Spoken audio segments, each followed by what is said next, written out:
Hi everyone, I'm Jerry and was just sent this really nice brushless little tiller slash cultivator. Came on only a handful of pieces including the tools. I'm going to go ahead and get the rest of this thing put together and we'll take it out and put her to the test. Really simple to put together, really nice little additional dirt guard on the bottom here. So these have got 12 teeth times 4 rows of little rotating power there to help grind that stuff up, which is good.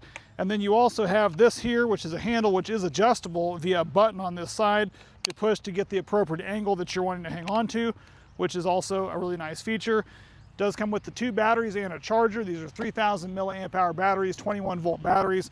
So pushing on this button on the side over here, you can see it just goes right to work. So let's give her the test.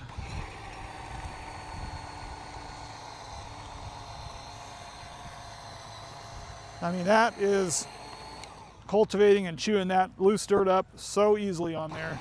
And that's just gonna work out great. So when you're in your garden getting ready to loosen that up, it's gonna help blend that up, make that real nice and easy for you to plant your plants in there. This will work in regular gardens or raised garden beds.